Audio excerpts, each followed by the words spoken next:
ਜੀਵਨ ਗਾਥਾ ਸਰਦਾਰ ਹਰਨਾਮ ਸਿੰਘ ਜੀ ਰਾਮਪੁਰ ਖੇੜੇ ਵਾਲੇ ਸੇ ਕਨ੍ਹੱਈਆ ਪੁਸਤਕ ਦਾ ਅਗਲਾ ਭਾਗ। ਬੁਰੇ ਕਰਮਾਂ ਦਾ ਤਿਆਗ ਹੀ ਅਸਲ ਸੇਵਾ ਹੈ। ਕੁਝ ਦਿਨਾਂ ਬਾਅਦ ਸਰਦਾਰ ਦਇਆ ਸਿੰਘ ਮੁੜ ਬਾਬਾ ਜੀ ਪਾਸ ਗੁਰੂ ਘਰ ਦੀ ਚੱਲ ਰਹੀ ਸੇਵਾ 'ਚ ਹਿੱਸਾ ਪਾਉਣ ਲਈ ਪੁੱਛਣ ਆਇਆ।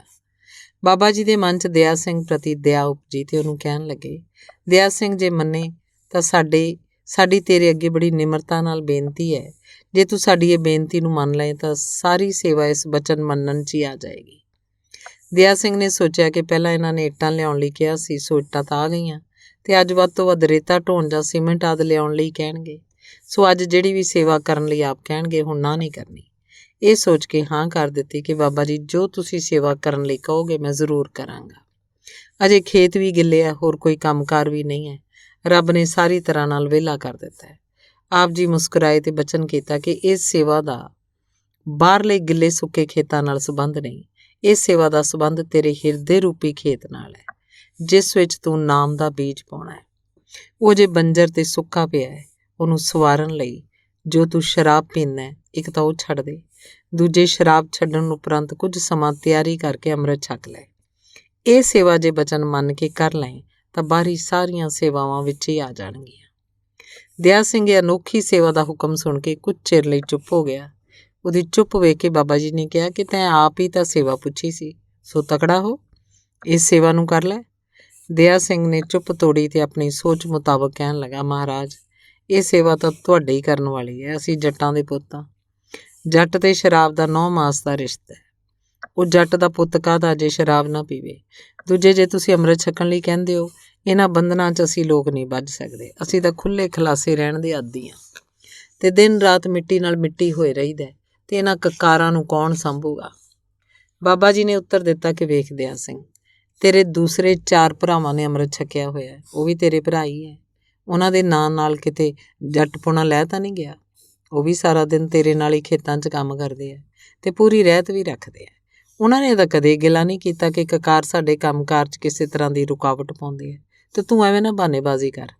ਇਸ 'ਚ ਤੇਰਾ ਹੀ ਭਲਾ ਹੈ। ਜੇ ਭਲਾ ਤੂੰ ਸ਼ਰਾਬ ਨਾ ਛੱਡੇ ਤੇ ਅੰਮ੍ਰਿਤ ਨਾ ਛਕੇ ਤਾਂ ਸਾਡਾ ਕੀ ਨੁਕਸਾਨ ਹੈ। ਅਸੀਂ ਤਾਂ ਕੇਵਲ ਤੇਰੇ ਭਲੇ ਲਈ ਤੈਨੂੰ ਕਿਹਾ ਹੈ। ਦੂਜੇ ਤੂੰ ਆਪ ਸੇਵਾ ਪੁੱਛੀ ਹੈ, ਹੁਣ ਤੂੰ ਸੇਵਾ ਕਰਨ ਤੋਂ ਮੁਨਕਰ ਹੋ ਰਿਹਾ। ਦਇਆ ਸਿੰਘ ਨੇ ਕਿਹਾ ਕਿ ਮੈਂ ਤਾਂ ਇੱਟਾਂ ਰੇਤ ਦੀ ਸੇਵਾ ਪੁੱਛੀ ਸੀ, ਨਾ ਕਿ ਸ਼ਰਾਬ ਦਾ ਤਿਆਗ ਕਰਨ ਤੇ ਅੰਮ੍ਰਿਤ ਛਕਣ ਆਇਆ। ਬਾਬਾ ਜੀ ਕਹਿਣ ਲੱਗੇ, ਭਲਿਆ ਲੋਕਾ ਤੇਰੀ ਮਰਜ਼ੀ। ਅਸੀਂ ਤਾਂ ਤੈਨੂੰ ਪਹਿਲਾਂ ਕਈ ਸੇਵਾ ਨਾਲੋਂ ਕਈ ਗੁਣਾ ਜ਼ਿਆਦਾ ਲਾਭ ਦੇਣ ਵਾਲੀ ਸੇਵਾ ਦੱਸੀ ਹੈ। ਉਹਨੂੰ ਕਰਨਾ ਜਾਂ ਨਾ ਕਰਨਾ ਹੁਣ ਤੇਰੀ ਮਰਜ਼ੀ ਹੈ। ਉੱਧਰ ਦਇਆ ਸਿੰਘ ਨੇ ਮਨ 'ਚ ਸੋਚਿਆ ਕਿ ਮੈਂ ਤਾਂ ਸੋਚਿਆ ਸੀ ਅੱਜ ਕੱਲ੍ਹ ਵੇਲ ਹੈ, 1-2 ਗੱਡੇ ਇੱਟਾਂ ਜਾਂ ਰੇਤਾ ਦੇ ਲਿਆ ਦੇਵਾਂਗੇ, ਸੰਤਾਂ ਦੀ ਇਸ ਤਰ੍ਹਾਂ ਖੁਸ਼ੀ ਹੋ ਜਾਏਗੀ। ਇਹ ਤਾਂ ਖੂਹ ਪਿਆ ਵਿਹੜਾ ਨੱਥਣ ਲੱਗ ਪਏ ਹੈ। ਇਹ ਹੁਣ ਚੱਲ ਕੇ ਸਾਡੇ ਪਾਸ ਸੇਵਾ ਪੁੱਛਣ ਆਇਆ ਹੈ, ਇਹਦੀ ਸ਼ਰਾਬ ਹੀ ਛਡਾ ਦੇਈਏ ਤੇ ਗਲ 'ਚ ਕਿਰਪਾਨ ਵੀ ਪਵਾ ਦੇਈਏ। ਮਨਾ ਇਹ ਗੱਲ ਔਖੀ ਹੈ। ਇਹ ਤੋਂ ਛੇਤੀ ਚੱਲ ਕੋਈ ਹੋਰ ਨਾ ਸ਼ਰਤ ਰੱਖ ਲੈ ਤੇ ਨਾਲ ਹੀ ਇਹ ਵੀ ਕਰ ਲੈ। ਸੋਚ ਕੇ ਬਾਬਾ ਜੀ ਨੇ ਨੂੰ ਕਿਹਾ ਕਿ ਚੰਗਾ ਮਹਾਰਾਜ, ਮੈਂ ਚੱਲਦਾ। ਬਾਬਾ ਜੀ ਨੇ ਤੁਰਨ ਲੱਗੇ ਦਇਆ ਸਿੰਘ ਨੂੰ ਕਿਹਾ ਕਿ ਸਾਡਾ ਤੇਰੇ ਪਿਤਾ ਜੀ ਤੇ ਤੁਹਾਡੇ ਪਰਿਵਾਰ ਨਾਲ ਬਹੁਤ ਪਿਆਰ ਹੈ, ਜਿਸ ਕਰਕੇ ਅਸੀਂ ਤੈਨੂੰ ਕਿਹਾ। ਜੇ ਤੂੰ ਮੰਨ ਲੈਂਦਾ ਚੰਗਾ ਸੀ, ਸਾਡਾ ਵੀ ਕਹੇ ਦਾ ਮਾਣ ਰਹਿ ਜਾਣਾ ਸੀ ਤੇ ਤੇਰਾ ਵੀ ਭਲਾ ਹੋ ਜਾਣਾ ਸੀ। ਪਰ ਯਾਦ ਰੱਖੀ, ਜੇ ਬੰਦਾ ਕਿਸੇ ਦੇ ਕਹਿਣ ਤੇ ਚੰਗੇ ਪਾਸੇ ਨਾ ਹੋਵੇ ਤਾਂ ਕੁਦਰਤ ਉਹਨੂੰ ਕਈ ਵਾਰੀ ਹੋਰ ਤਰੀਕੇ ਨਾਲ ਸਿੱਧੇ ਰਸਤੇ ਲੈ ਆਉਂਦੀ ਹੈ। ਇਹ ਬਚਨ ਸੁਣ ਕੇ ਨਿਮੋਝੀਣਾ ਜਿਹਾ ਹੋਇਆ ਦਇਆ ਸਿੰਘ ਵਾਪਸ ਆਪਣੇ ਡੇਰੇ ਪਰਤ ਗਿਆ। ਅਗਲਾ ਅੰਗ, ਜੀਵਨ ਇੰਜ ਵੀ ਬਦਲਦਾ ਹੈ। ਸਮਾਂ ਬੀਤਦਾ ਗਿਆ। ਦਇਆ ਸਿੰਘ ਪੂਰਬਲੇ ਕਰਮਾਂ ਅਧੀਨ ਆਪਣੇ ਮਨ ਦੇ ਨਿਰਧਾਰਤ ਕੀਤੇ ਮਾਰਗ 'ਤੇ ਚੱਲਦਾ ਰਿਹਾ। ਸਰਦਾਰ ਬਾਵਾ ਸਿੰਘ ਜੀ ਵੀ ਉਹਦੇ ਭੈੜੇ ਸੁਭਾਅ ਤੋਂ ਤੰਗ ਸਨ। ਉਹਨਾਂ ਵੀ ਕਈ ਵਾਰੀ ਸਮਝਾਇਆ ਪਰ ਸਫਲਤਾ ਨਾ ਮਿਲੀ। 6-7 ਮਹੀਨੇ ਦਾ ਸਮਾਂ ਬੀਤ ਗਿਆ। ਦੁਸਹਿਰੇ ਦਾ ਮੇਲਾ ਆ ਟੁੱਕਾ। ਹਰ ਸਾਲ ਦੀ ਤਰ੍ਹਾਂ ਦਇਆ ਸਿੰਘ ਹੋਰੀ ਵੀ ਮਾਂਡੀ ਵਾਲੀ ਪੱਗ ਬੰਨ੍ਹ, ਤੰਬਾ ਲਾ ਚੰਗੀ ਤਰ੍ਹਾਂ ਤਿਆਰ ਹੋ ਕੇ ਦੁਸਹਿਰਾ ਮਨਾਉਣ ਵਾਸਤੇ ਸੋਮ ਰਸ ਨਾਲ ਗੜੂੰਦ ਹੋ ਕੇ ਗੜਦੀ ਵਾਲੇ ਮੇਲੇ 'ਚ ਸਾਥੀਆਂ ਨਾਲ ਪੁੱਜ ਗਏ। ਜਿਵੇਂ ਕਿ ਇਸ ਭੈੜੀ ਚੰਦਰੀ ਸ਼ਰਾਬ ਦਾ ਸੁਭਾਅ ਹੀ ਹੈ ਕਿ ਜਿਹਦੇ ਅੰਦਰ ਚਲੀ ਜਾਏ ਉਹਦੀ ਮੱਤ ਵਿੱਚੋਂ ਆਪਣਾ ਪਰਾਇਆ ਤੇ ਚੰਗੀ ਸੋਚ ਨਿਕਲ ਜਾਂਦੀ ਹੈ ਤੇ ਝੱਲਪੁਣਾ ਆ ਜਾਂਦਾ ਹੈ। ਉਸ ਝੱਲਪੁਣੇ 'ਚ ਮਨੁੱਖ ਆਪਣੇ ਨੂੰ ਵੀ ਮੋਢਾ ਮਾਰਦਾ ਤੇ ਦੂਜੇ ਨੂੰ ਵੀ ਟਿੱਚ ਸਮਝਦਾ ਹੈ। ਸੋ ਸ਼ਰਾਬ ਨੂੰ ਖੇਡਣ ਵਾਸਤੇ ਦਇਆ ਸਿੰਘ ਨੇ ਵੀ ਖਰਮਸਤੀ ਕਰਨੀ ਸ਼ੁਰੂ ਕਰ ਦਿੱਤੀ। ਸਰੀਰ ਤਕੜਾ ਸੀ, ਕਈਆਂ ਨੂੰ ਗਾਲੀ ਗਲੋਚ ਕੀਤਾ। ਇਸੇ ਦੌਰਾਨ ਕੁਝ ਸਿਪਾਹੀ ਜਿਨ੍ਹਾਂ ਦੀ ਮੇਲੇ 'ਚ ਡਿਊਟੀ ਸੀ ਉਹ ਵੀ ਇੱਧਰ ਆ ਨਿਕਲੇ। ਉਹਨਾਂ ਨੇ ਦਇਆ ਸਿੰਘ ਨੂੰ ਰੋਕਣ ਦਾ ਯਤਨ ਕੀਤਾ, ਪਰ ਇਸ ਵੇਲੇ ਦਇਆ ਸਿੰਘ ਨੂੰ ਤਾਂ ਹਾਥੀ ਵੀ ਕੀੜੀ ਜਾਪਦਾ ਸੀ। ਇਹਨੇ ਸਿਪਾਹੀਆਂ ਨੂੰ ਵੀ ਗਾਲਾਂ ਕੱਢ ਮਾਰੀਆਂ ਤੇ ਨੌਬਤ ਹੱਥੋਂ ਪਾਈ ਤੱਕ ਪੁੱਜ ਗਈ। ਉਹਨਾਂ 4-5 ਨੇ ਫੜ ਕੇ ਲੱਕ ਨਾਲੋਂ ਤੰਬਾ ਖੋਲ੍ਹ ਕੇ ਲੱਤਾਂ ਬੰਨ੍ਹ ਲਈਆਂ, ਸਿਰੋਂ ਪੱਗ ਲਾ ਕੇ ਹੱਥ ਨੂੜ ਲਏ, ਮਾਰਦੇ ਕੁੱਟਦੇ ਥਾਣੇ ਲੈ ਗਏ। ਉੱਥੇ ਲਿਜਾ ਕੇ ਵੀ ਆਪਣੀ ਪੂਰੀ ਤਸੱਲੀ ਕੀਤੀ ਤੇ ਹਵਾਲਾਤ ਅੰਦਰ ਦੇ ਦਿੱਤਾ। ਹੋਸ਼ ਉਪਰੰਤ ਦਇਆ ਸਿੰਘ ਵੇਖੇ ਕਿ ਮੈਂ ਤਾਂ ਦੁਸਹਿਰਾ ਵੇਖਣ ਆਇਆ ਸੀ ਤੇ ਇਹ ਤਾਂ ਹੋਰ ਹੀ ਰਾਮਲੀਲਾ ਬਣੀ ਹੋਈ ਹੈ। ਸਿਰ 'ਤੇ ਪੱਗ ਤੇ ਤੇੜ ਤੰਬਾ ਵੀ ਨਹੀਂ ਹੈ, ਜੇਬ ਵਿਚਲੇ ਪੈਸੇ ਵੀ ਗਾਇਬ ਹੈ ਤੇ ਸਰੀਰ ਵੀ ਸਾਰਾ ਮਾਰ ਨਾਲ ਸਥਿਲ ਹੈ। ਬੜੀ ਅਜੀਬ ਹਾਲਤ ਵਿੱਚ ਮਨ ਆਪਣੇ ਆਪ ਲਾਹਨਤਾਂ ਪਾ ਰਿਹਾ ਹੈ। ਸ਼ਾਮ ਪੈ ਗਈ, ਕਿਸੇ ਨੇ ਪਾਣੀ ਤੱਕ ਨਾ ਦਿੱਤਾ। ਲੋਕੀ ਆਪੋ ਆਪਣੇ ਘਰਾਂ ਨੂੰ ਤੁਰ ਗਏ। ਦਇਆ ਸਿੰਘ ਨੂੰ ਵੀ ਉਡੀਕ ਸੀ ਕਿ ਜਦੋਂ ਮੇਰੇ ਸਾਥੀ ਪਿੰਡ ਜਾ ਕੇ ਘਰ ਦੱਸਣਗੇ ਤਾਂ ਮੈਨੂੰ ਛੁਡਾ ਕੇ ਲੈ ਜਾਣਗੇ। ਪਰ ਜਦੋਂ ਇਹ ਸਾਰੀ ਕਹਾਣੀ ਸਾਥੀਆਂ ਨੇ ਸਰਦਾਰ ਬਾਵਾ ਸਿੰਘ ਨੂੰ ਦੱਸੀ, ਉਹਨਾਂ ਨੇ ਸਾਫ਼ ਨਾ ਕਰਤੀ ਕਿ ਮੈਂ ਉਹਦੇ ਮਗਰ ਨਹੀਂ ਜਾਣਾ। ਜਦੋਂ ਥਾਣੇ ਵਾਲੇ ਪੁੱਛਣਗੇ ਵੀ ਸਰਦਾਰ ਬਾਵਾ ਸਿੰਘ ਇਹ ਤੇਰਾ ਲੜਕਾ ਹੈ, ਤਾਂ ਮੈਂ ਉਹਨਾਂ ਨੂੰ ਕੀ ਉੱਤਰ ਦੇਵਾਂਗਾ। ਪਿੰਡ ਦੇ ਕਈ ਪਤਵੰਤੇ ਸੱਜਣਾ ਨੇ ਸਰਦਾਰ ਬਾਵਾ ਸਿੰਘ ਨੂੰ ਥਾਣੇ ਜਾਣ ਲਈ ਕਿਹਾ, ਪਰ ਸਰਦਾਰ ਬਾਵਾ ਸਿੰਘ ਦੀ ਜੀ ਅਸੂਲ ਦੇ ਪੱਕੇ ਸੀ। ਉਹਨਾਂ ਸਾਫ਼ ਉੱਤਰ ਦਿੱਤਾ ਕਿ ਤੁਸੀਂ ਜਾਣਾ ਤਾਂ ਚਲੇ ਜਾਓ, ਪਰ ਮੈਂ ਕਿਸੇ ਸ਼ਰਾਬੀ ਦੀ ਸਿਫਾਰਿਸ਼ 'ਤੇ ਨਹੀਂ ਜਾਣਾ, ਭਾਵੇਂ ਮੇਰਾ ਸਕਾ ਪੁੱਤਰ ਹੀ ਹੈ। ਇਹ ਅਸੂਲੀ ਦ੍ਰਿੜਤਾ ਵੇਖ ਕੇ ਪਿੰਡ ਦੇ ਬਾਹਰ ਸੂਖ ਬੰਦੇ ਥਾਣੇ ਗਏ ਤੇ ਥਾਣੇਦਾਰ ਨੂੰ ਸਾਰੀ ਗੱਲ ਦੱਸੀ ਕਿ ਸਰਦਾਰ ਬਾਵਾ ਸਿੰਘ ਹੋਰੀ ਇਸ ਕਾਰਨ ਨਹੀਂ ਆਏ। ਅਸੀਂ ਸਾਰੇ ਉਹਨਾਂ ਦੀ ਥਾਂ ਆਏ ਹਾਂ ਤੇ ਇਹਨੂੰ ਸਮਝਾਵਾਂਗੇ। ਉਮੀਦ ਹੈ ਹੁਣ ਅਗਾਂਹ ਤੋਂ ਕੋਈ ਇਹੋ ਜਿਹੀ ਸ਼ਿਕਾਇਤ ਦਾ ਤੁਹਾਨੂੰ ਮੌਕਾ ਨਹੀਂ ਮਿਲੇਗਾ। ਥਾਣੇਦਾਰ ਸਿਆਣਾ ਸੀ, ਪਿਤਾ ਦੀ ਦਿਆਨਤਦਾਰੀ ਤੇ ਲੰਮੇਰੀ ਸੂਝ ਨੂੰ ਚੰਗੀ ਤਰ੍ਹਾਂ ਸਮਝ ਗਿਆ। ਆਏ ਸੱਜਣਾ ਨੂੰ ਕਿਹਾ ਕਿ ਤੁਸੀਂ ਇਹਨੂੰ ਪੁੱਛ ਲਓ ਵੀ ਜੇ ਅਗਾਂਹ ਲਈ ਇਹ ਸ਼ਰਾਬ ਪੀਣੀ ਛੱਡ ਦੇ ਤਾਂ ਅਸੀਂ ਇਹਨੂੰ ਇਹਦੇ ਬਾਪ ਦੀ ਸ਼ਰਾਫਤ ਕਾਰਨ ਛੱਡ ਦਿੰਦੇ ਹਾਂ। ਇੱਧਰ ਜਦੋਂ ਸਿਆਣੇ ਬੰਦਿਆਂ ਨੇ ਸਰਦਾਰ ਦਇਆ ਸਿੰਘ ਨੂੰ ਪੁੱਛਿਆ ਕਿ ਥਾਣੇਦਾਰ ਇਸ ਤਰ੍ਹਾਂ ਕਹਿੰਦਾ ਹੈ, ਅੱਗੋਂ ਦਇਆ ਸਿੰਘ ਨੇ ਉੱਤਰ ਦਿੱਤਾ ਕਿ ਜਿਸ ਭੈੜੀ ਨੇ ਮੇਰੀ ਇੰਨੀ ਬੇਇੱਜ਼ਤੀ ਕਰਾਈ ਹੈ, ਸਿਰ 'ਤੇ ਪੱਗ ਨਹੀਂ ਰਹਿਣ ਦਿੱਤੀ, ਮਾਰ ਵਾਧੇ 'ਚ ਪਵਾਈ ਹੈ, ਹੁਣ ਮੇਰਾ ਇਸ ਨਾਲ ਕੀ ਸਾਥ ਹੈ। ਅੱਜ ਤੋਂ ਲੈ ਕੇ ਮੈਂ ਸਦਾ ਲਈ ਇਹਦਾ ਤਿਆਗ ਕਰ ਦਿੱਤਾ ਹੈ। ਮਨ ਵਿੱਚ ਬਾਬਾ ਜੀ ਦੇ ਬਚਨ ਵੀ ਯਾਦ ਆਉਣ ਕਿ ਜੇ ਬੰਦਾ ਸਿਆਣੇ ਦੇ ਕਹਿਣ 'ਤੇ ਸਿੱਧੇ ਰਸਤੇ ਨਾ ਪਵੇ ਤਾਂ ਕੁਦਰਤ ਕਿਸੇ ਹੋਰ ਤਰੀਕੇ ਨਾਲ ਸਿੱਧੇ ਰਸਤੇ ਪਾ ਦਿੰਦੀ ਹੈ। ਮੈਂ ਉਸ ਸਮੇਂ ਤਾਂ ਉਹਨਾਂ ਦੀ ਗੱਲ ਨਹੀਂ ਸਮਝੀ। ਹੁਣ ਕੁਦਰਤ ਨੇ ਮੈਨੂੰ ਇਸ ਤਰ੍ਹਾਂ ਸਿੱਧੇ ਰਸਤੇ ਪੈਣ ਲਈ ਮਜਬੂਰ ਕਰ ਦਿੱਤਾ। ਮੁੱਕਦੀ ਗੱਲ, ਦਇਆ ਸਿੰਘ ਨੂੰ ਪਿੰਡ ਦੇ ਬੰਦਿਆਂ ਸਿਰ 'ਤੇ ਪਰਨਾ ਬਣਾ ਕੇ ਕਚਹਿਰੇ ਸਮੇਤ ਰਿਹਾ ਕਰਵਾ ਲਿਆਂਦਾ, ਕਿਉਂਕਿ ਪੱਗ ਤੇ ਚਾਦਰ ਸਿਪਾਹੀਆਂ ਨੇ ਪਹਿਲਾਂ ਹੀ ਅੱਗੇ ਪਿੱਛੇ ਕਰ ਲਈਆਂ ਸਨ। ਉਹਨਾਂ ਨੂੰ ਪੁੱਛਣ 'ਤੇ ਵੀ ਉਹਨਾਂ ਕਿਹਾ ਕਿ ਅਸੀਂ ਇਹਨੂੰ ਇਸੇ ਹਾਲਤ ਵਿੱਚ ਹੀ ਥਾਣੇ ਲਿਆਏ ਸੀ। ਪਿੰਡ ਆ ਕੇ 2-3 ਦਿਨ ਬਾਅਦ ਦਇਆ ਸਿੰਘ ਬਾਬਾ ਜੀ ਪਾਸ ਪੁੱਜਾ। ਨਮਸਕਾਰ ਕਰਕੇ ਬੇਨਤੀ ਕੀਤੀ, ਬਾਬਾ ਜੀ ਮੈਂ ਆਪ ਜੀ ਦੇ ਕਹਿਣ 'ਤੇ ਤਾਂ ਹੁਜਤਾਂ ਪੜ੍ਹਦਾ ਰਿਹਾ, ਪਰ ਹੁਣ ਅਖੀਰ ਵੇਖ ਕੇ ਜਿਹਨੇ ਮੇਰੀ ਸਾਰੇ ਇਲਾਕੇ 'ਚ ਬੇਇੱਜ਼ਤੀ ਕਰਾਈ ਹੈ। ਪਿਤਾ ਜੀ ਵੀ ਉਸ ਦਿਨ ਦੇ ਮੇਰੇ ਨਾਲ ਨਹੀਂ ਬੋਲੇ। ਮੈਂ ਇਸ ਲਾਹਨਤ ਦਾ ਸਦਾ ਲਈ ਤਿਆਗ ਕਰਨ ਦਾ ਤੁਹਾਡੇ ਸਾਹਮਣੇ ਬਚਨ ਕਰਦਾ ਤੇ ਹੁਣ ਜਿਸ ਦਿਨ ਮਰਜ਼ੀ ਅੰਮ੍ਰਿਤ ਛਕਾ ਦਿਓ। ਬਾਬਾ ਜੀ ਨੇ ਦਇਆ ਸਿੰਘ ਨੂੰ ਕਿਹਾ ਕਿ ਤੁਸੀਂ ਬਹੁਤ ਚੰਗਾ ਨਿਰਣਾ ਲਿਆ ਹੈ। ਇਹਨੂੰ ਤਿਆਗਣ ਨਾਲ ਇੱਥੇ ਵੀ ਮਾਣ ਸਤਿਕਾਰ ਮਿਲਦਾ ਹੈ ਤੇ ਸਤਿਗੁਰੂ ਜੀ ਦੀ ਵੀ ਖੁਸ਼ੀ ਹੁੰਦੀ ਹੈ। ਇਨਸਾਨ ਉਹ ਹੈ ਜੋ ਗਲਤੀ ਕਰੇ ਤੇ ਉਹ ਗਲਤੀ ਦਾ ਅਹਿਸਾਸ ਕਰਕੇ ਮੁੜ ਉਹਨੂੰ ਨਾ ਦੁਹਰਾਏ। ਜੋ ਮੁੜ ਕੇ ਗਲਤੀ ਨੂੰ ਦੁਹਰਾਏ ਉਹ ਹੈਵਾਨ ਤੁੱਲ ਹੈ। ਸੋ ਤੁਸੀਂ ਗਲਤੀ ਨੂੰ ਮਹਿਸੂਸ ਕੀਤਾ ਹੈ ਤੇ ਇਹਨੂੰ ਤਿਆਗਣ ਲਈ ਤਿਆਰ ਹੋ। ਗੁਰੂ ਪਾਤਸ਼ਾਹ ਜੀ ਮਿਹਰ ਕਰਨ ਤੇ ਸਦਾ ਹੀ ਆਪਣੇ ਚਰਨਾਂ ਨਾਲ ਜੋੜੀ ਰੱਖਣ। ਤੁਸੀਂ ਹੁਣ ਤੋਂ ਹੀ ਤਿਆਰੀ ਕਰ ਲਓ। ਮੂਲ ਮੰਤਰ ਦੀਆਂ ਮਾਲਾ ਕਰਨੀਆਂ ਆਰੰਭ ਕਰ ਦਿਓ ਤੇ ਕਕਾਰ ਧਾਰਨ ਕਰਨ ਦੀ ਆਦਤ ਬਣਾ ਲਓ। ਛੇਤੀ ਅੰਮ੍ਰਿਤ ਛਕਾਉਣ ਦਾ ਯਤਨ ਕਰਾਂਗੇ। ਸੋ ਥੋੜ੍ਹੇ ਦਿਨਾਂ ਬਾਅਦ ਹੀ ਦਇਆ ਸਿੰਘ ਨੇ ਅੰਮ੍ਰਿਤ ਛਕ ਲਿਆ।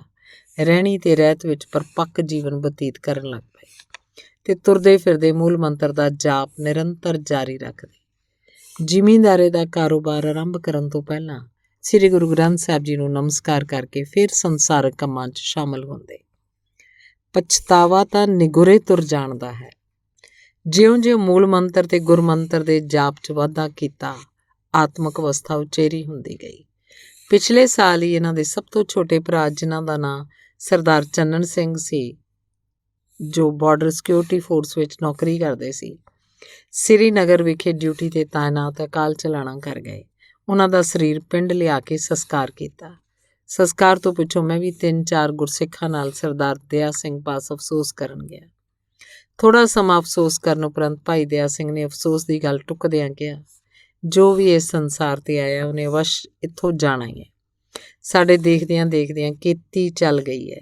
ਸਾਨੂੰ ਭਰਾ ਦੀ ਚੜ੍ਹਾਈ ਕਰ ਜਾਣ ਦਾ ਇੰਨਾ ਅਫਸੋਸ ਨਹੀਂ ਹੈ, ਕਿਉਂਕਿ ਜਿੰਨਾ ਉਹਦਾ ਸਮਾਂ ਲਿਖਿਆ ਸੀ ਉਹ ਤੋਂ ਵੱਧ ਤਾਂ ਉਹਨੇ ਭੋਗਣਾ ਨਹੀਂ ਸੀ। ਅਫਸੋਸ ਇਸ ਗੱਲ ਦਾ ਹੈ ਕਿ ਸਾਡਾ ਭਰਾ ਇਸ ਸੰਸਾਰ ਤੋਂ ਨਿਗੋਰਾ ਮਰ ਗਿਆ ਹੈ। ਮੈਂ ਬਥੇਰਾ ਉਹਨੂੰ ਕਿਹਾ ਕਿ ਭਰਾ, ਭਾਵੇਂ ਤੂੰ ਮੈਥੋਂ ਛੋਟਾ ਹੈ, ਪਰ ਸਮੇਂ ਦਾ ਕੋਈ ਪਤਾ ਨਹੀਂ, ਤੂੰ ਅੰਮ੍ਰਿਤ ਛਕ ਕੇ ਗੁਰੂ ਵਾਲਾ ਜ਼ਰੂਰ ਬਣ ਜਾ। ਪਰ ਉਹਨੇ ਲਾਰੇ ਲੱਪੇ 'ਚ ਸਮਾਂ ਲੰਘਾ ਦਿੱਤਾ। ਮੇਰੀ ਇੱਕ ਨਾ ਮੰਨੀ। ਹੁਣ ਅਸੀਂ ਗੁਰੂ ਅੱਗੇ ਕਿਹੜੇ ਮੂੰਹ ਨਾਲ ਅਰਦਾਸ ਕਰੀਏ ਕਿ ਸਾਡੇ ਭਰਾ ਨੂੰ ਆਪਣੇ ਚਰਨਾਂ 'ਚ ਨਿਵਾਸ ਬਖਸ਼ਿਸ਼ ਕਰੇ, ਕਿਉਂਕਿ ਉਹ ਗੁਰੂ ਵਾਲਾ ਤਾਂ ਹੈ ਹੀ ਨਹੀਂ ਸੀ। ਹੁਣ ਉਹਦੀ ਕੌਣ ਬੋੜੀ ਕਰੇਗਾ। ਦੁੱਖ ਤਾਂ ਇਸ ਗੱਲ ਦਾ ਖਾ ਰਿਹਾ ਕਿ ਉਹ ਨਿਗੋਰਾ ਇਸ ਸੰਸਾਰ ਤੋਂ ਚਲਾ ਗਿਆ। ਉਹਦੀ ਸਹਾਇਤਾ ਕੌਣ ਕਰੇਗਾ। ਆਪ ਮੁਹਾਰੇ ਵੇਗ 'ਚ ਭਾਈ ਦਇਆ ਸਿੰਘ ਇਸ ਪ੍ਰਕਾਰ ਦੇ ਬਚਨ ਸੁਣਾਈ ਗਏ। ਸਾਧ ਸੰਗਤ ਜੀ, ਜੇ ਕਿਸੇ ਨੇ ਇਸ ਸੰਸਾਰ 'ਚ ਆ ਕੇ ਕੁਝ ਖੱਟਣਾ ਹੈ ਤਾਂ ਗੁਰੂ ਵਾਲੇ ਬਣ ਜਾਓ। ਅਸੀਂ ਜਵਾਨੀ ਸਮੇਂ ਬਹੁਤ ਕੁਝ ਕਰਕੇ ਵੇਖ ਲਿਆ। ਅਖੀਰ ਇਸ ਦਰ ਤੋਂ ਬਗੈਰ ਗੁਰੂ ਦੀ ਸ਼ਰਨ ਤੋਂ ਵੀ ਹੋਣਿਆਂ ਨੂੰ ਧੱਕੇ ਹੀ ਧੱਕੇ ਹੈ। ਨਾ ਇੱਥੇ ਸੁੱਖ ਚੈਨ ਤੇ ਨਾ ਅਗਾਂਹ ਸ਼ਾਂਤੀ। ਇਸ ਪ੍ਰਕਾਰ ਦੇ ਬਚਨ ਸੁਣਦਿਆਂ ਬੜਾ ਆਨੰਦ ਆਇਆ। ਇਸ ਆਨੰਦ ਵਿੱਚ ਹੀ ਭਾਈ ਦਇਆ ਸਿੰਘ ਨੇ ਬਾਬਾ ਜੀ ਨਾਲ ਹੋਈ ਵਾਰਤਾ ਦੀ ਇੱਕ ਸਾਖੀ ਹੋਰ ਸੁਣਾ ਦਿੱਤੀ ਕਿ ਮਹਾਂਪੁਰਖ ਬਾਬਾ ਜੀ ਦੱਸਦੇ ਹੁੰਦੇ ਸਨ ਕਿ ਹਰ ਮਨੁੱਖ ਨੂੰ ਜਿਹੋ ਜਿਹੇ ਉਹਨੇ ਕਰਮ ਕੀਤੇ ਹੋਣ ਉਹਦਾ ਫਲ ਅਵੱਸ਼ ਭੁਗਤਣਾ ਪੈਂਦਾ ਹੈ। ਇਹ ਵੀ ਇੱਕ ਅਟੱਲ ਸੱਚਾਈ ਹੈ ਕਿ ਅਸੀਂ ਇੱਥੇ ਸੰਸਾਰ 'ਚ ਆਪਣੇ ਕੀਤੇ ਮਾੜੇ ਚੰਗੇ ਕਰਮਾਂ ਦਾ ਭੁਗਤਾਨ ਕਰਨ ਆਏ ਹਾਂ। ਜਿਹੋ ਜਿਹਾ ਹੁਣ ਇੱਥੇ ਕਰਾਂਗੇ ਉਹਦਾ ਭੁਗਤਾਨ ਅਗਲੇ ਜਨਮ 'ਚ ਕਰਨਾ ਪਏਗਾ। ਅਗਲਾ ਭਾਗ ਹੈ ਮੰਦਾ ਚੰਗਾ ਆਪਣਾ ਆਪੇ ਹੀ ਕੀਤਾ ਪਾਵਣਾ। ਭਾਈ ਦਇਆ ਸਿੰਘ ਨੇ ਦੱਸਿਆ ਕਿ ਇੱਕ ਦਿਨ ਮੈਂ ਬਾਬਾ ਜੀ ਪਾਸ ਗਿਆ। ਉਹਨਾਂ ਪਾਸ 2-3 ਹੋਰ ਜਗਿਆਸੂ ਵੀ ਬੈਠੇ ਬਚਨ ਬਿਲਾਸ ਕਰ ਰਹੇ ਸਨ। ਬਾਬਾ ਜੀ ਨੇ ਜੋ ਗੁਰੂ ਮਹਾਰਾਜ ਜੀ ਦਾ ਉਪਦੇਸ਼ ਦ੍ਰਿੜ ਕਰਾਉਣ ਦੀ ਡਿਊਟੀ ਉਹਨਾਂ ਦੀ ਸੀ, ਉਹਨੂੰ ਪੂਰਾ ਕਰਦੇ ਹੋਏ ਪ੍ਰੇਮੀਆਂ ਨੂੰ ਪ੍ਰੇਰਨਾ ਦਿੱਤੀ ਕਿ ਮਨੁੱਖ ਨੂੰ ਹਮੇਸ਼ਾ ਮਾੜੇ ਕਰਮਾਂ ਤੋਂ ਬਚਣਾ ਚਾਹੀਦਾ ਹੈ। ਗੁਰਬਾਣੀ ਨੂੰ ਵਿਚਾਰ ਨਾਲ ਪੜ੍ਹ ਕੇ ਗੁਰਬਾਣੀ ਜਿਨ੍ਹਾਂ ਮਾੜੇ ਕਰਮਾਂ ਤੋਂ ਸਾਨੂੰ ਵਰਜਦੀ ਹੈ ਉਹਨਾਂ ਦਾ ਤਿਆਗ ਕਰਨਾ ਚਾਹੀਦਾ ਹੈ। ਜਿਹੜੇ ਚੰਗੇ ਕਰਮ ਕਰਨ ਲਈ ਗੁਰਬਾਣੀ ਸਾਨੂੰ ਪ੍ਰੇਰਦੀ ਹੈ ਉਹ ਕਰਨੇ ਚਾਹੀਦੇ ਹੈ। ਗੁਰਬਾਣੀ ਵਿੱਚੋਂ ਸਾਨੂੰ ਨਿੱਤ ਨਵੀਂ ਅਗਵਾਈ ਮਿਲਦੀ ਹੈ। ਇਸੇ ਲਈ ਸਤਿਗੁਰੂ ਜੀ ਨੇ ਸਾਨੂੰ ਹੁਕਮ ਕੀਤਾ ਕਿ ਸਾਡਾ ਸਿੱਖ ਹਰ ਰੋਜ਼ 7 ਬਾਣੀਆਂ ਦਾ ਨਿਤਨੇਮ ਕਰੇ। ਗੁਰਬਾਣੀ ਦੇ ਪਾਠ ਵਿੱਚੋਂ ਜੀਵਨ ਸੇਧ ਮਿਲਦੀ ਹੈ। ਭਾਈ ਦਇਆ ਸਿੰਘ ਜੀ ਨੇ ਦੱਸਿਆ ਕਿ ਜਦੋਂ ਬਾਬਾ ਜੀ ਮੁੜ ਕੇ ਬਾਣੀ ਪੜ੍ਹਨ ਲਈ ਜ਼ੋਰ ਦੇ ਰਹੇ ਸਨ ਤਾਂ ਮੈਥੋਂ ਰਿਹਾ ਨਾ ਗਿਆ। ਮੈਂ ਆਪਣੀ ਸਮਝ ਅਨੁਸਾਰ ਬਾਬਾ ਜੀ ਨੂੰ ਕਿਹਾ ਕਿ ਤੁਸੀਂ ਮੁੜ ਕੇ ਬਾਣੀ ਦਾ ਪਾਠ ਕਰਨ ਲਈ ਕਹੀ ਜਾਂਦੇ ਹੋ। ਬਾਣੀ ਪੜ੍ਹਨ ਵਾਲੇ ਵੀ ਕਿਹੜਾ ਸਾਰੇ ਸੁਖੀ ਹੈ। ਉਹਨਾਂ ਨੂੰ ਵੀ ਕਈਆਂ ਨੂੰ ਲੱਕ ਘਸੀਟ ਕੇ ਤੁਰਨਾ ਪੈ ਰਿਹਾ। ਉਹ ਤਾਂ ਬਿਨਾਂ ਸਹਾਰੇ ਤੋਂ ਤੁਰ ਵੀ ਨਹੀਂ ਸਕਦੇ। ਕਈ ਹੋਰ ਦੁੱਖਾਂ 'ਚ ਘਿਰੇ ਹੋਏ ਹਨ। ਇਹ ਗੱਲ ਕਹਿ ਕੇ ਮਾਨੋ ਮੈਂ ਚਲੇ 'ਚ ਡਾਂਗ ਫੇਰ ਦਿੱਤੀ। ਉਹ 2-3 ਸਰੋਤੇ ਜੋ ਬਾਬਾ ਜੀ ਦੇ ਬਚਨ ਬੜੇ ਗੌਰ ਨਾਲ ਸੁਣ ਰਹੇ ਸਨ ਚੁੱਪ ਕਰ ਗਏ ਤੇ ਮੇਰੇ ਵੱਲ ਵੇਖਣ ਲੱਗ ਪਏ ਕਿ ਇਸ ਜੱਟ ਨੇ ਟਿੰਡ 'ਚ ਕਾਨਾ ਫਸਾਤਾ, ਹੁਣ ਇਹ ਸਾਡੀ ਤਰਫੋਂ ਵਕਾਲਤ ਕਰੇਗਾ। ਉਹਨਾਂ ਦਾ ਵੀ ਹਾਂ ਪੱਖੀ ਚਿਹਰਾ ਵੇਖ ਕੇ ਮੈਂ ਹੋਰ ਹੁਸ਼ਿਆਰ ਹੋ ਗਿਆ ਤੇ ਮੁੜੋ ਹੀ ਆਪਣੀ ਰੱਟ ਦੁਹਰਾਈ। ਬਾਬਾ ਜੀ ਨੇ ਬੜੇ ਠਰਮੇ ਨਾਲ ਉੱਤਰ ਦਿੱਤਾ, ਦਇਆ ਸਿੰਘ ਜੀ, ਜੇ ਕਿਸੇ ਬਾਣੀ ਪੜ੍ਹਨ ਵਾਲੇ ਸਰੀਰ ਨੂੰ ਕਸ਼ਟ ਹੈ ਤਾਂ ਉਹਦੇ ਆਪਣੇ ਕੀਤੇ ਕਰਮਾਂ ਦਾ ਫਲ ਹੈ। ਦੱਦੈ ਦੋਸ ਨਾ ਦੇਊ ਕਿਸੇ ਦੋਸ ਕਰਮਾਂ ਆਪਣਿਆਂ, ਜੋ ਮੈਂ ਕੀਆ ਸੋ ਮੈਂ ਪਾਇਆ, ਦੋਸ ਨਾ ਦੀਜੈ ਅਵਰ ਜਨਾ। ਤਥਾ ਦੋਸ ਨਾ ਦੀਜੈ ਕਾਹੂ ਲੋਗ, ਜੋ ਕਮਾਵਣ ਸੋਈ ਭੋਗ, ਆਪਣ ਕਰਮ ਆਪੇ ਹੀ ਬੰਦ, ਆਵਣ ਜਾਵਣ ਮਾਇਆ ਤੰਦ। ਇਸ 'ਚ ਗੁਰਬਾਣੀ ਦਾ ਤਾਂ ਕੋਈ ਦੋਸ਼ ਨਹੀਂ। ਗੁਰਬਾਣੀ ਪੜ੍ਹਨ ਨਾਲ ਤਾਂ ਕਰਮ ਘਟ ਜਾਂਦੇ ਹੈ। ਬਾਣੀ ਪੜ੍ਹਨ ਵਾਲਾ ਗੁਰਮੁਖ ਸਰੀਰਕ ਦੁੱਖ ਨੂੰ ਆਪਣੇ ਕਰਮ ਦਾ ਭੁਗਤਾਨ ਜਾਣ ਕੇ ਕਿਸੇ ਨੂੰ ਦੋਸ਼ ਨਹੀਂ ਦਿੰਦਾ ਤੇ ਗੁਰੂ ਹੁਕਮ ਵਿੱਚ ਸਬਰ ਸ਼ੁਕਰ ਨਾਲ ਸਮਾਂ ਬਤੀਤ ਕਰ ਲੈਂਦਾ ਹੈ। ਪਰ ਮੈਂ ਫਿਰ ਆਪਣੀ ਜਿੱਦ ਤੇ ਕਾਇਮ ਰਹਿ ਕੇ ਬਾਬਾ ਜੀ ਨੂੰ ਕਿਹਾ ਕਿ ਜਿਸ ਨੇ ਅੰਮ੍ਰਿਤ ਵੀ ਛਕਿਆ ਹੋਵੇ ਉਹ ਤੁਹਾਡੇ ਕਹਿਣ ਅਨੁਸਾਰ ਨਿਤਨੇਮ ਵੀ ਕਰਦਾ ਹੋਵੇ, ਗੁਰਬਾਣੀ ਦਾ ਕੀਰਤਨੀਆ ਵੀ ਹੋਵੇ, ਮੈਨੂੰ ਦੱਸੋ ਉਹਨੂੰ ਕਿਹੜੇ ਕਰਮ ਦੀ ਸਜ਼ਾ ਮਿਲ ਰਹੀ ਹੈ ਜੋ ਤੁਰਨ ਫਿਰਨ ਤੋਂ ਵੀ ਆਤੁਰ ਹੈ। ਬਾਬਾ ਜੀ ਕਹਿਣ ਲੱਗੇ, ਦਇਆ ਸਿੰਘ, ਪਤਾ ਤਾਂ ਲੱਗੇ ਤੂੰ ਕਿਹਦੀ ਗੱਲ ਕਰਦਾ। ਤਾਂ ਮੈਂ ਬੜੇ ਭਰੋਸੇ ਨਾਲ ਕਿਹਾ ਕਿ ਮੈਂ ਸੰਤੋਖ ਸਿੰਘ ਉਸਮਾਨ ਸ਼ਹੀਦ ਵਾਲੇ ਦੀ ਗੱਲ ਕਰਦਾ, ਜਿਹਨੇ ਤੁਹਾਡੇ ਪਾਸੋਂ ਹੀ ਅੰਮ੍ਰਿਤ ਛਕਿਆ, ਬਾਣੀ ਵੀ ਪੜ੍ਹਦਾ, ਰਹਿਤ ਵੀ ਰੱਖਦਾ ਤੇ ਕੀਰਤਨ ਵੀ ਕਰਦਾ ਹੈ। ਬਾਬਾ ਜੀ ਮੇਰਾ ਦਲੇਰੀ ਵਾਲਾ ਉੱਤਰ ਸੁਣ ਕੇ ਕੁਝ ਛਿਣ ਚੁੱਪ ਕਰ ਗਏ ਤੇ ਥੋੜ੍ਹੀ ਚੁੱਪ ਬਾਅਦ ਕਹਿਣ ਲੱਗੇ, ਦਇਆ ਸਿੰਘ, ਕਿਸੇ ਦੇ ਕਰਮਾਂ ਦਾ ਪਰਦਾ ਨਹੀਂ ਚੁੱਕੀਦਾ। ਸਭ ਆਪੋ ਆਪਣੇ ਕਰਮਾਂ ਦਾ ਹੀ ਫਲ ਭੁਗਤ ਰਹੇ ਹੈ। ਇਸ 'ਚ ਰਤਾ ਵੀ ਕਿੰਤੂ ਕਰਨ ਦੀ ਗੁੰਜਾਇਸ਼ ਨਹੀਂ। ਤੂੰ ਗੁਰਬਾਣੀ ਦੇ ਗਲਤ ਕਿੰਤੂ ਕਰ ਰਿਹਾ। ਕੀ ਤੂੰ ਉਹਦੇ ਪਿਛਲੇ ਕਰਮ ਬਾਰੇ ਦੱਸ ਸਕਦਾ? ਕਿ ਉਹਨੇ ਕੋਈ ਐਸੇ ਕਰਮ ਨਹੀਂ ਕੀਤੇ ਜਿਹਦੀ ਉਹ ਸਜ਼ਾ ਭੁਗਤ ਰਿਹਾ। ਮੈਂ ਉੱਤਰ ਦਿੱਤਾ ਕਿ ਮੈਨੂੰ ਤਾਂ ਨਹੀਂ ਪਤਾ, ਵੀ ਤੁਸੀਂ ਆਪ ਹੀ ਦੱਸ ਦਿਓ ਕਿ ਉਹਨੇ ਪਿਛਲੇ ਜਨਮ 'ਚ ਕਿਹੜਾ ਐਸਾ ਮਾੜਾ ਕਰਮ ਕੀਤਾ ਹੈ ਜਿਹਦਾ ਭੁਗਤਾਨ ਉਹਨੂੰ ਕਰਨਾ ਪੈ ਰਿਹਾ। ਬਾਬਾ ਜੀ ਕਹਿਣ ਲੱਗੇ, ਦੱਸਣ ਦੀ ਲੋੜ ਤਾਂ ਨਹੀਂ ਸੀ, ਪਰ ਇਹ ਜੋ ਪ੍ਰੇਮੀ ਬੈਠੇ ਹੈ ਜਿਨ੍ਹਾਂ ਗੁਰਬਾਣੀ 'ਤੇ ਥੋੜ੍ਹਾ ਬਹੁਤ ਭਰੋਸਾ ਹੈ, ਤੇਰੇ ਇਹਨਾਂ ਬਚਨਾਂ ਨਾਲ ਇਹਨਾਂ ਨੇ ਵੀ ਨਾਸਤਕ ਹੋਣ ਦਾ ਡਰ ਹੈ। ਜੇ ਤੂੰ ਇਕੱਲਾ ਗੱਲ ਕਰਦਾ ਸ਼ਾਇਦ ਫਿਰ ਮੈਨੂੰ ਇਹ ਸਪਸ਼ਟਤਾ ਦੇਣ ਦੀ ਲੋੜ ਨਹੀਂ ਸੀ। ਆਪ ਜੀ ਦਾ ਚਿਹਰਾ ਬੜੇ ਜਲਾਲ ਵਿੱਚ ਸੀ। ਬਾਬਾ ਜੀ ਕਹਿਣ ਲੱਗੇ, ਸੁਣ ਦਇਆ ਸਿੰਘ, ਸੰਤੋਖ ਸਿੰਘ ਆਪਣੇ ਪਿਛਲੇ ਜਨਮ 'ਚ ਕੀਤੇ ਹੋਏ ਕਰਮ ਦਾ ਫਲ ਭੁਗਤ ਰਿਹਾ। ਪਿਛਲੇ ਜਨਮ 'ਚ ਵੀ ਇਹਨੂੰ ਮਨੁੱਖ ਦੇਹ ਪ੍ਰਾਪਤ ਸੀ। ਗੁਰੂ ਜੀ ਦਾ ਡਰ ਭੈ ਤਾਂ ਸੀ, ਪਰ ਇਹ ਕ੍ਰੋਧੀ ਬਹੁਤ ਸੀ। ਇੱਕ ਦਿਨ ਇਹ ਬਾਹਰੋਂ ਕੰਮ ਕਾਰ ਕਰਕੇ ਥੱਕ ਟੁੱਟ ਕੇ ਆਇਆ। ਇਸ਼ਨਾਨ ਆਦਿ ਕਰਕੇ ਜੋ ਪ੍ਰਸ਼ਾਦਾ ਘਰ ਵਾਲਿਆਂ ਨੂੰ ਛਕਣ ਲਈ ਦਿੱਤਾ ਉਹਨੂੰ ਛਕਣਾ ਸ਼ੁਰੂ ਕੀਤਾ। ਅਜੇ ਇੱਕ ਦੋ ਗਰਾਹੀਆਂ ਉਹਨੇ ਮੂੰਹ 'ਚ ਪਾਈਆਂ ਕਿ ਇਹ ਕੋਈ ਖਾਣ ਵਾਲੀ ਚੀਜ਼ ਲੈਣ ਚੌਕੇ ਵੱਲ ਚਲਾ ਗਿਆ। ਨੇੜੇ ਬੈਠੇ ਕੂਕਰ ਨੇ ਵੇਖਿਆ ਕਿ ਥਾਲੀ ਸੁੰਨੀ ਪਈ ਹੈ। ਆਪਣੀ ਆਦਤ ਮੁਤਾਬਕ ਕੁੱਤਾ ਉੱਠਿਆ ਤੇ ਥਾਲੀ 'ਚ ਪਏ ਪ੍ਰਸ਼ਾਦੇ ਚੁੱਕ ਕੇ ਥੋੜ੍ਹੀ ਦੂਰ ਲਿਜਾ ਕੇ ਖਾਣ ਲੱਗ ਪਿਆ। ਤੇ ਜਦੋਂ ਇਹ ਵਾਪਸ ਉਹ ਚੀਜ਼ ਲੈ ਕੇ ਪਰਤਿਆ ਤਾਂ ਥਾਲੀ ਖਾਲੀ ਵੇਖੀ। ਅਗਾਂਹ ਨਿਗਾਹ ਮਾਰੀ ਤਾਂ ਥਾਲੀ ਵਾਲੇ ਪ੍ਰਸ਼ਾਦੇ ਕੂਕਰ ਬੜੀ ਮੌਜ ਨਾਲ ਖਾ ਰਿਹਾ ਸੀ। ਇਹ ਵੇਖ ਕੇ ਇਹਨੂੰ ਇੰਨਾ ਕ੍ਰੋਧ ਆਇਆ ਕਿ ਇਹਨੇ ਲਾਗੇ ਪਈ ਇੱਕ ਡਾਂਗ ਚੁੱਕ ਲਈ। ਅਵੇਸਲੇ ਰੋਟੀ ਖਾ ਰਹੇ ਕੁੱਤੇ ਦੇ ਮਾਰੀ, ਜਿਸ ਨਾਲ ਉਹਦਾ ਲੱਕ ਟੁੱਟ ਗਿਆ। ਉਹ ਕੁੱਕਰ ਕਈ ਚਿਰ ਉੱਥੇ ਹੀ ਪਿਆ ਕੁਰਲਾਟ ਪਾਉਂਦਾ ਰਿਹਾ। ਇਹਦੇ ਮਨ ਨੂੰ ਪਛਤਾਵਾ ਤਾਂ ਲੱਗਾ, ਪਰ ਕ੍ਰੋਧ ਨੇ ਆਪਣਾ ਕੰਮ ਕਰਵਾ ਲਿਆ ਸੀ। ਉਹ ਕੁੱਤਾ ਸਾਰੀ ਉਮਰ ਜਿੰਨਾ ਚਿਰ ਜਿਉਂਦਾ ਰਿਹਾ, ਲੱਕ ਟੁੱਟਣ ਸਦਕਾ ਲੱਕ ਘਸੀਟ ਘਸੀਟ ਕੇ ਉਹਨੇ ਸਮਾਂ ਗੁਜ਼ਾਰਿਆ।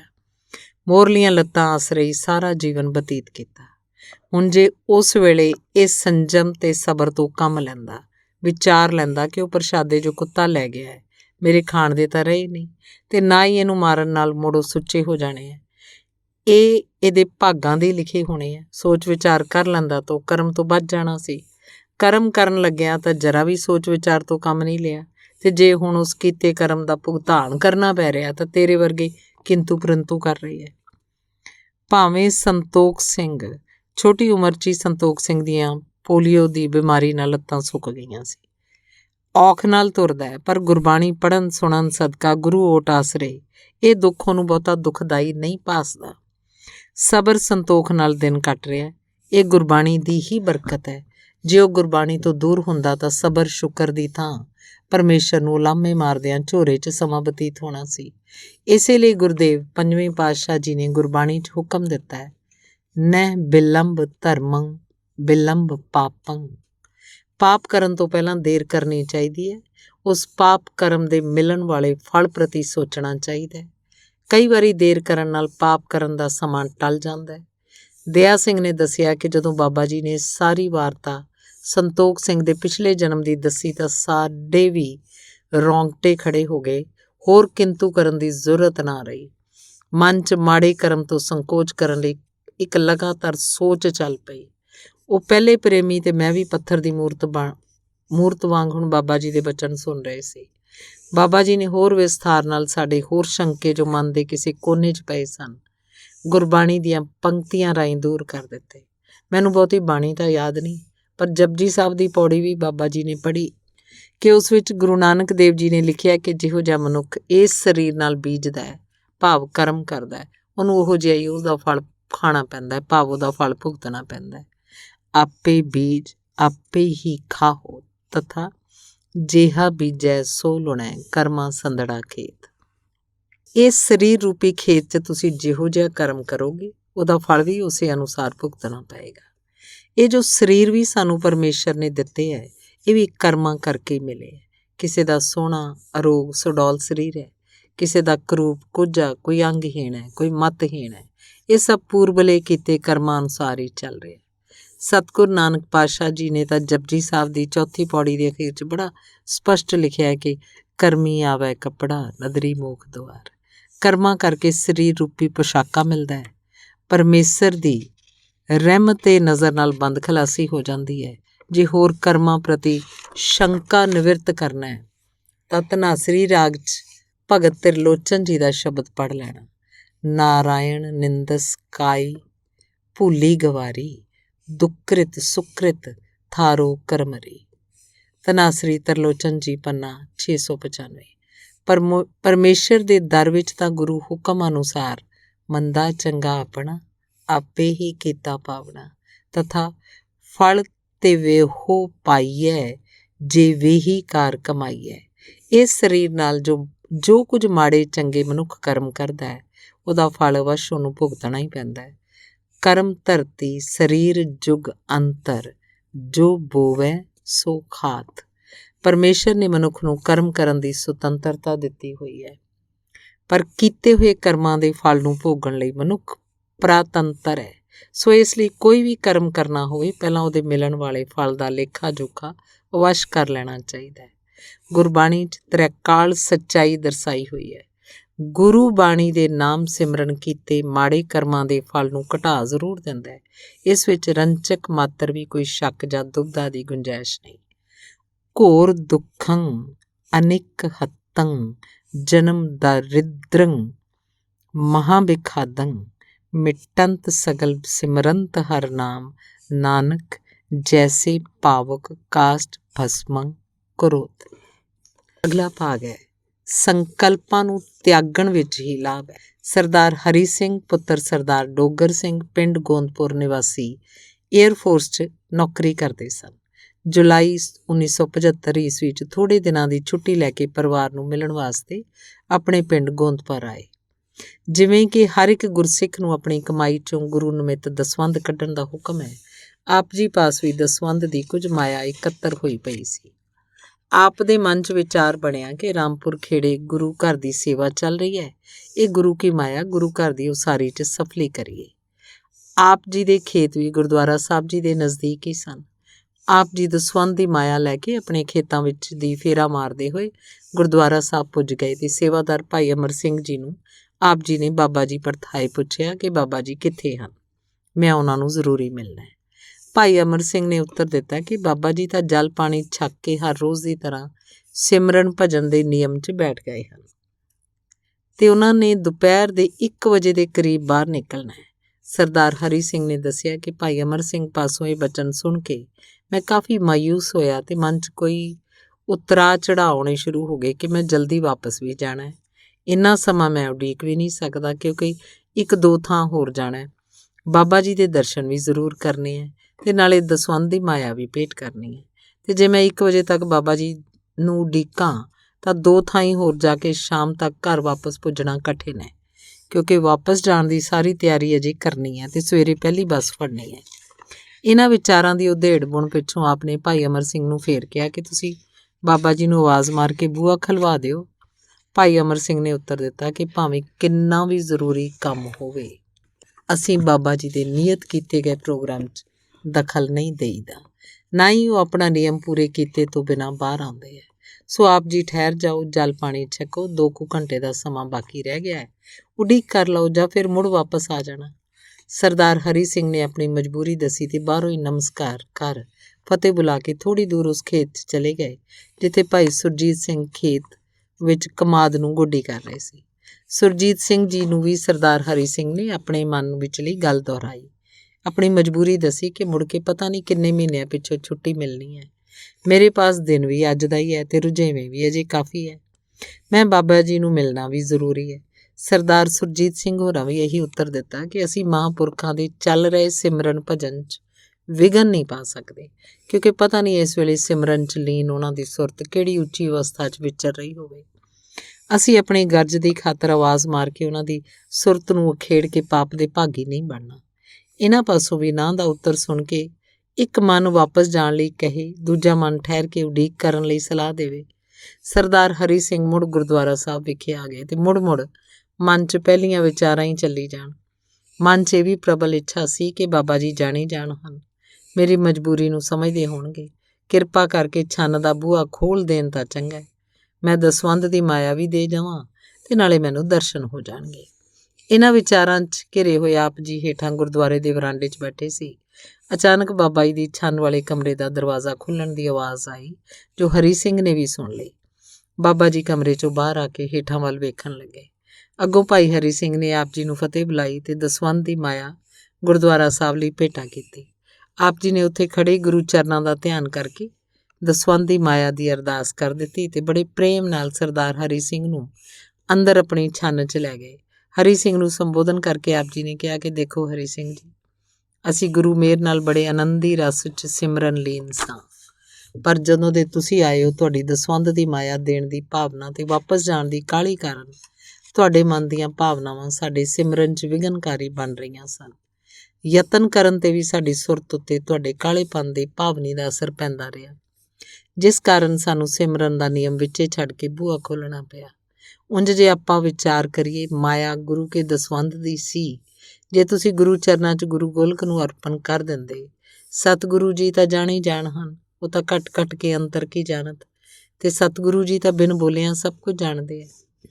ਤੁਹਾਡੀ ਦਿੱਤੀ ਮਾਇਆ ਤਾਂ ਸਤਿਗੁਰੂ ਜੀ ਦੇ ਦਰ ਪ੍ਰਵਾਨ ਹੋਈ ਜਾਣੀ ਸੀ। ਗੋਲਕ ਦੀ ਮਾਇਆ ਵੀ ਤਾਂ ਗੁਰੂ ਕਾਰਜ ਵਿੱਚ ਹੀ ਲੱਗਣੀ ਸੀ। ਸੋ ਮੇਰੇ ਹੱਥੀਂ ਗੁਰੂ ਪਾਤਸ਼ਾਹ ਨੂੰ ਅਰਪਣ ਕਰਨ ਦੀ ਥਾਂ ਜੇ ਤੁਸੀਂ ਸਿੱਧੀ ਗੁਰੂ ਚਰਨਾਂ 'ਚ ਅਰਪ ਦਿੰਦੇ ਤਾਂ ਤੁਸੀਂ ਵੀ ਸੌਖੇ ਰਹਿੰਦੇ। ਮਨ 'ਚ ਤੌਖਲਾ ਕਾਲਾਪਨ ਜੋ ਸ਼ਾਂਤੀ ਨੂੰ ਭੰਗ ਕਰਦਾ ਰਿਹਾ, ਉਹ ਵੀ ਨਹੀਂ ਆਉਣਾ ਸੀ, ਤੇ ਮੇਰੇ ਸਿਮਰਨ ਵਿੱਚ ਵੀ ਤੁਹਾਡੀਆਂ ਮਨ ਤਰੰਗਾਂ ਦਾ ਅਸਰ ਵਿਘਨਕਾਰੀ ਨਾ ਬਣਦਾ। ਦੂਸਰੇ, ਜੇ ਤੁਹਾਡੇ ਮਨ 'ਚ ਸਾਡੇ ਦਰਸ਼ਨਾਂ ਦੀ ਖਿੱਚ ਬਣੀ ਸੀ, ਸਤਿਗੁਰੂ ਜੀ ਦੇ ਦਰਸ਼ਨ ਕਰਨ ਨਾਲ ਹੋਰ ਵਿਅਕਤੀਗਤ ਦਰਸ਼ਨ ਦੀ ਝਾਕ ਮੁੱਕ ਜਾਣੀ ਚਾਹੀਦੀ ਹੈ। ਸੁਤਈ ਗੁਰਸਿੱਖਾਂ ਦੇ ਸਤਿਗੁਰੂ ਜੀ ਦਰਸ਼ਨ ਕਰਵਾ ਦੇਣ ਧੰਨ ਭਾਗ ਹਨ, ਕਿਉਂਕਿ ਗੁਰੂ ਪਾਤਸ਼ਾਹ ਦਾ ਬਚਨ ਹੈ ਕਿ ਖਾਲਸਾ ਮੇਰੋ ਰੂਪ ਹੈ ਖਾਸ, ਖਾਲਸੇ ਮੈਂ ਹੋ ਕਰੋ ਨਿਵਾਸ।